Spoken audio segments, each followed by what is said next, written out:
Today the topic of our discussion is personality theories. This is one of the most prime thing or intrapersonal tenet when we talk about human psychology. Human psychology, this is a very important part because when we are entering into an organization, the organizations are definitely trying to find out a match between a particular incumbent's personality and the job profile or the job which is offered.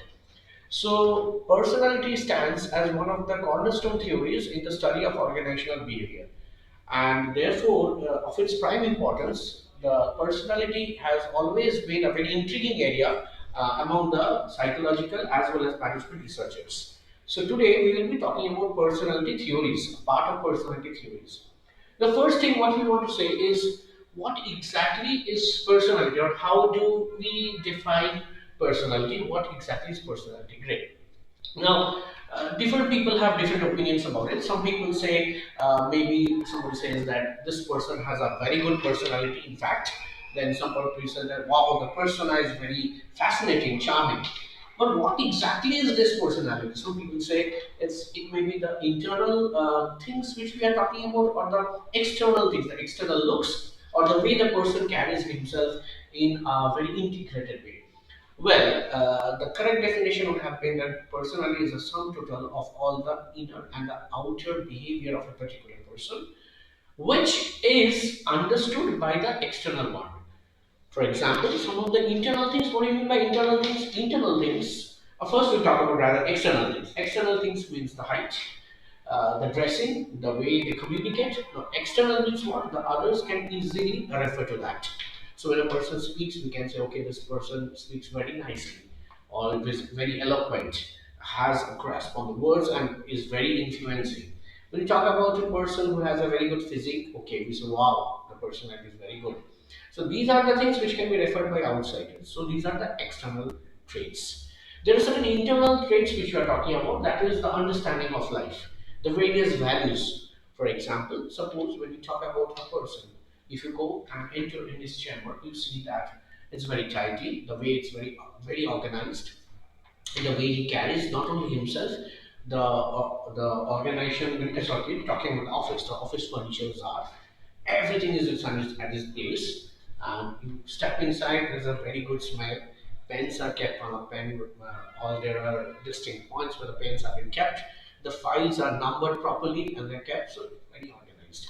So you immediately say when you come out that okay, this person is very much particular, very much organized in their way of life. So this is something, as long as you don't deeply interact with the person, you may not know the things. But surely for the matter that when we are actually sketching the personality of a person, so his height, the way he talks, the way he dresses, and these type of things, like for example, whether he's punctual in his office, whether he's organized, all these things come into picture. So therefore, it's actually a summation of all the traits, right? So when we talk about a personality, you have to remember that the personality is actually composed of basically two things: the external traits as well as the internal traits, and that together, those things together, actually makes a person's personality. And another important thing which I said is it has to be understood by the outside world, and actually these traits determine how he will interact with the outside world. For example, suppose I always believe that punctuality is one of the values which I upkeep, and therefore, when I interact with the outside world, I will expect the outside world to behave like that. So everybody will be absolutely timely in office. Punctuality means they will be submitting the work or the assignments on time. So this is definitely one of the criteria which I give a preference when I interact with my subordinates in the office. When my subordinates comment on me, they say, okay, boss is very much, strict in terms of the achieving the deadlines or doing the works in deadline. So see, one of the traits are coming because the way I interact with others, they are assigning a personality trait of mine. I am punctual, so I believe the world to the way I interact with the world. I believe the world should also be in the, or I expect that the world should also be like that. So therefore, If we talk about personality, personality is again, once again, sum total of the internal and the external traits, which determines the way we behave with the external world, or how we see the external world around us. Great. Now, talking about the determinants of personality. Okay. Now, how this personality? What are the determinants? What decides our personality? What are the factors which decides our personality? As you can see over here, the determinants are heredity, secondary institutions, situation, and the activeness of the brain. Okay, the activeness of the brain, which we are talking about, we will be definitely discussing all these one by one. The first is heredity, patterns. Now, definitely, the first and the prime institution which we talk about, which actually determines that, from where we accrue all the traits, is definitely from the parents. In fact, it has been said that, not in, it is a Sanskrit saying which says that it's basically the way the upbringing happens determines how the person will behave in their future. When we talk about parents, both the parents have their individual role to play. Okay, so some of the traits which we see from our, from our father, there are certain traits which we see from our mother, and these are the things. For example, suppose we talk about how to face an awkward situation or unwanted situation in our life. I've seen my father that when such contingent incident happens, how he handles that. He keeps himself very cool and he handles. The way I see all these things, those values are slowly getting accrued within me. It gets inculcated within me, and to keep my head cool, to tackle any awkward situations in my life. So I have learned from my father. So then there are other traits also. For example, suppose we talk about that, the kindness. When we talk about those people, those who work in our house, when they ask for certain things, and mother used to like, okay, fine, they are very poor, so let them. We are living a good life. They should also lead a very good life. So she used to give, sometimes extra foods, whatever the extra, instead of wasting, let's give it to them. So this is something like a generosity, this I have learned from my mother in all houses. I mean, talking about in all of us, parents have a very important, one of the very important factors which we're talking about when we are learning or when it's helpful for inculcating the traits within us.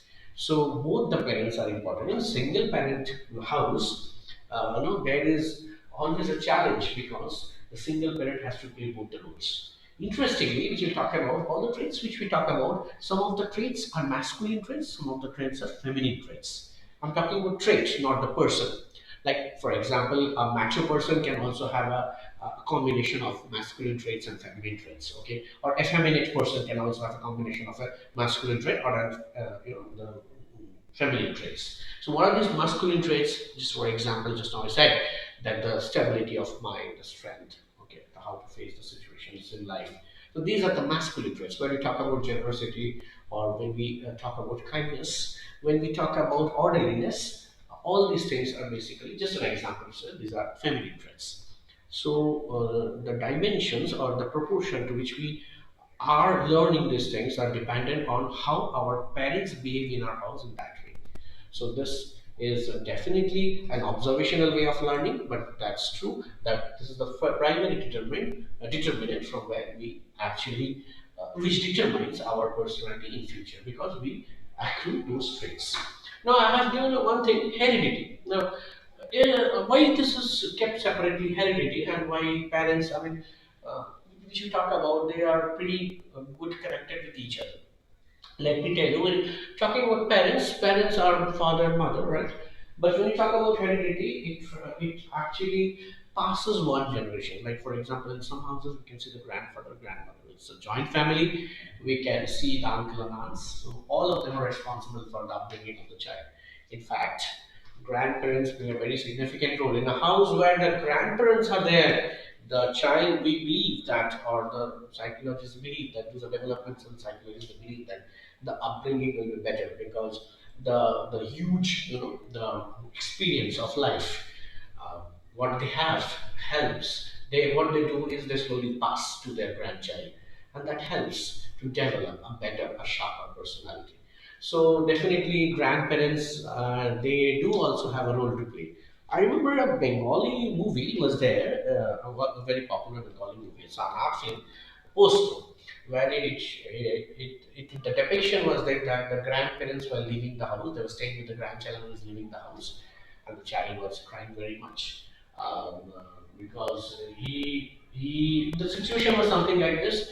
The father and mother, they used to work somewhere, and the child was there always with the grandparents. But the situation came something like this: the child has to go to the parents, and he was not eager to leave because he was more comfortable with the grandparents. When the time of departure came, he was crying like anything. Then the parents realized that and took the grandparents along with them also.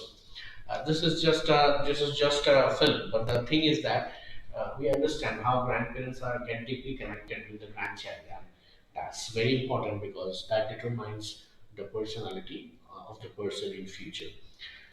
Heredity, of course, passes or transgresses more than two generations also because as we know that the gene, we all know about gene, right?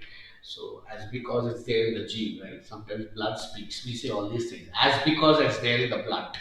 So sometimes we behave in certain way which otherwise was not seen in my father, mother's, or grandparents' behavior. So why a particular person behaves like that, right? Person leads a very bohemian life, but it was observed that his parents or grandparents, both the grandparents, all of them were very organized, very disciplined in their life. So why this particular person is such a bohemian characteristics?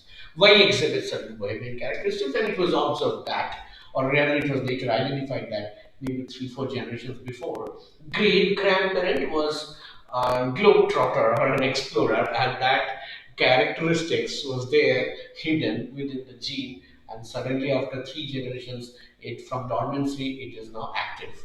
So some of the personality theorists, they say that heredity is also one of the factor why the person is something like that, because and as I already mentioned that external traits are also composing of personality.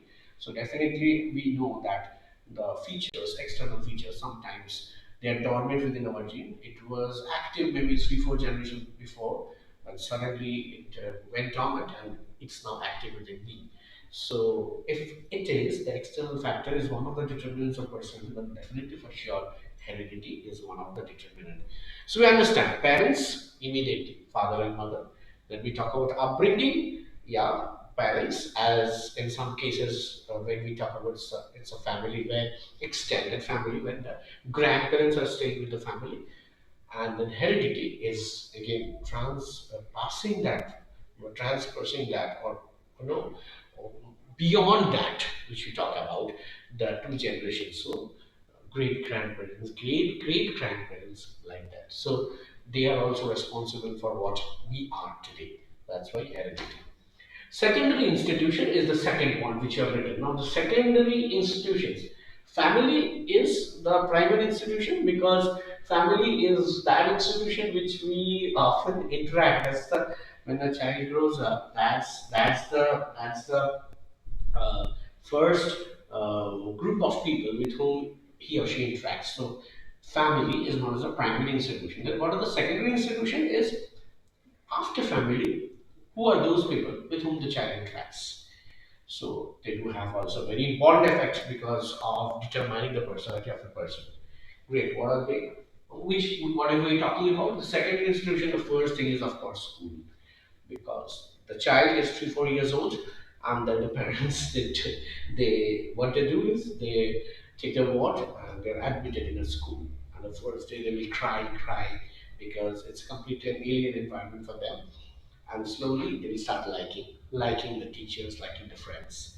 So school very important, and I personally believe that more than the college, the school is more responsible for inculcating the values which are in other words determines the personality of the person in future. Why I'm not saying college, the reason we'll be telling you in personality discussions in later somewhere that our personalities actually are shaped between the ages of 0 to 18 according to Sigmund Freud, one of the great psychologists of the world has ever produced. So he said that In ideal case, and generally, the personality what we develop within us is actually between 0 to 18 years. And our school life ends at 18 years. And after that, whatever we face is the college, and they have a minimal effect on changing or determining the personality of a person. But school, definitely yes. Definitely yes. College, what they can do, they can, they can change a habit. They can change a habit, but they cannot change a character of a person. You can change a habit, but not a character.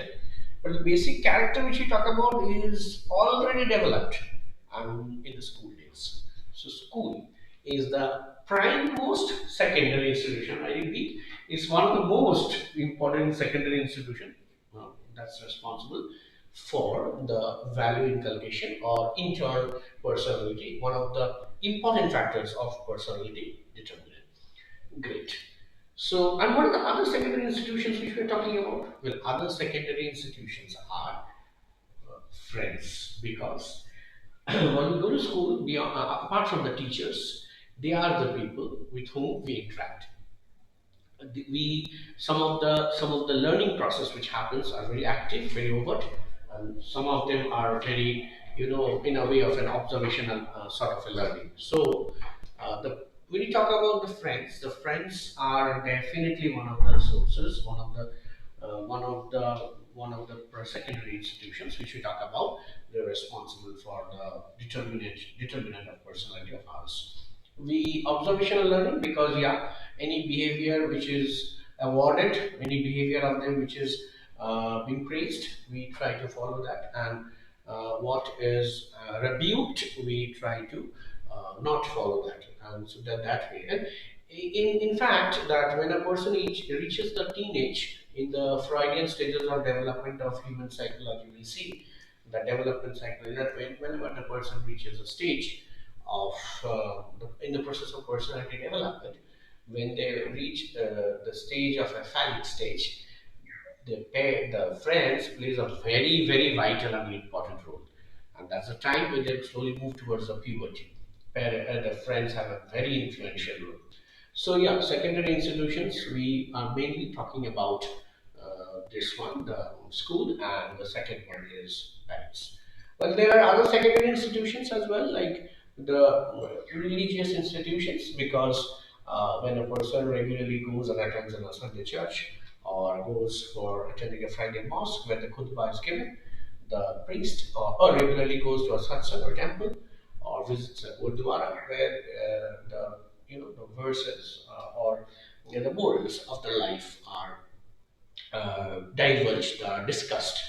So the person which you're talking about, the incumbent, the child growing up, they learn it, and that slowly gets, that slowly actually impregnates within them. So yeah, secondary institutions which we talk about, the third thing which we should mention over here is the religious institutions. So first is when we talk about secondary institutions, the first thing which we talk about is school, second friends, and third the other religious institutions. Situation. The third point is situation. Situation means a life's critical situation through which they pass. Now, this is one of the very important thing, because these are the crises which a person faces in their life, and that has a tremendous effect to change the personality, or to develop, or to morph a personality of a person. Like for example, I just mentioned it the other day somewhere, that certain people, we see that people behave in a very, very outlandish way.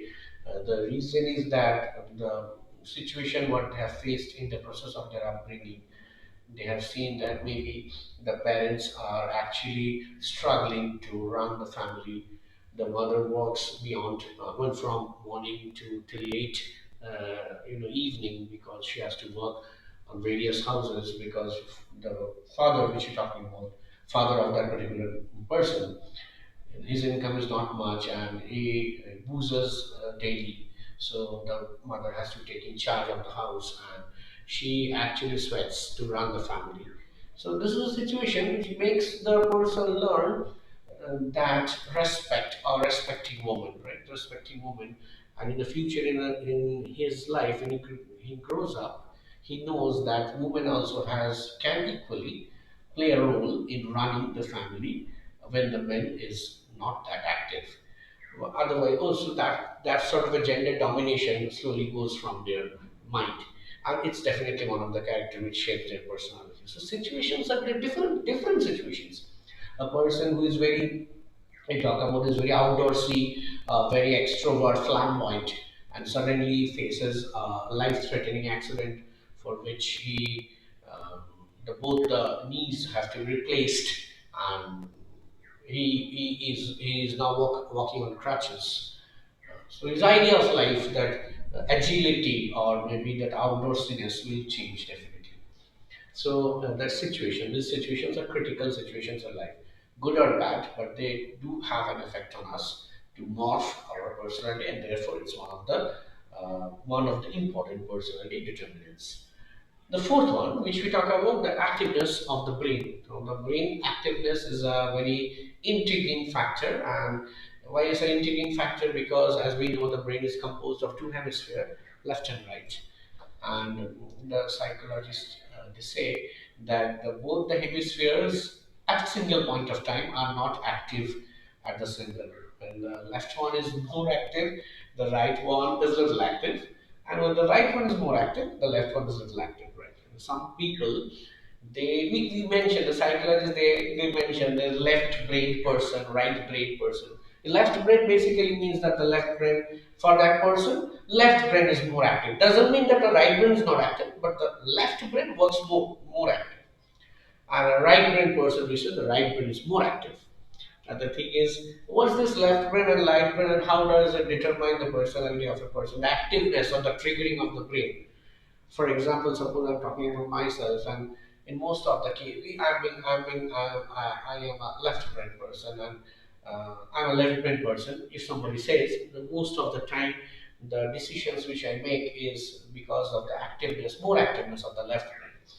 But then why? Why? The thing is why? Why? How does it determine the personality? Well, the left brain, which we talk about, is the left brain is which we talk about is actually the imaginative brain. It's talking about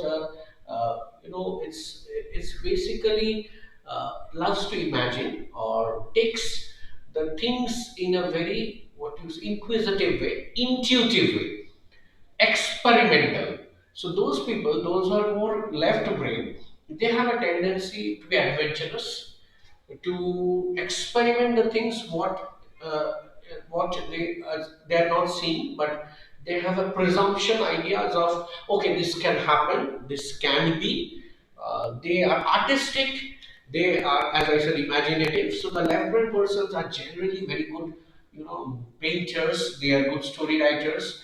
They are creative work. They're excellent because, as I said, that the left brain people, they are, for them, the intuitive mind or the imaginative mind is more active because left brain controls that. The right brain is a theoretical brain or a practical brain. So when we talk about something like judging based on the data which are available or analysis sort of a thing, so those people, for them, those who are right brain active more, they are very good at that. So if we talk about, just for example, for example, suppose we talk about in an organization, we have a finance department, we have an advertisement department, right? People, excuse me, people are recruited over there. Now, if we were to make analysis of what kind of person they are, basically, we will identify that we don't know. We have recruited them, but why? Because they have appeared in the interview, performed excellently, and after they recruited, they're working, they're successful in their work. We are making a psychometric analysis to identify whether they're left brain and right brain. I'm very sure those people, those who are performing excellently in the finance department, will find that they are all right brain because right brain is more practical, mathematical. They are in the sense structured. They are more, when you get the data, you tend to come to a conclusion, right? Very orderly. So they are right brain people. They don't they can't afford to commit mistakes, and they always tend to come to a very definite solution. Like for example, suppose we talk about those people, those who are from the science background ought to be more of right brain person because Here we talk about distinct things. Perfect means perfect. We reach a perfection, and what is perfect is perfect. Right? We get an answer for a solution. Okay, this is the specific gravity of this particular thing. Is the specific gravity of this particular thing. Or we talk about this reaction will yield this result in this particular condition. It will always give the result in a particular condition. So similarly, like that, a right-brain person will always try to reach a conclusion, work on the data available, they're analytical, they are very much practical, pragmatic as well. Sorry, not pragmatic, I would say rather very methodical in their way of approaching life. So, therefore, the finance department people will see their right brain and their personality is like that because more of the right brain gets active. Doesn't mean the left brain is not active, but if you compare, the right brain is more active. Whereas you talk about the advertisement department when you go, what basically the advertisers do, or those who are making those ad films, they are excellent creative people. They have a superb idea of what can be and the visualization, the intuition, what they have. Like this can be the musical composition. This is the way the color combination can be. This is the way the calligraphy will look like. This is the play which will cover. This 30 seconds film might trigger the purchase intention of a particular person. So all these things they imagine before actually the ad film is launched, because once it is launched, it's a colossal amount you have to spend.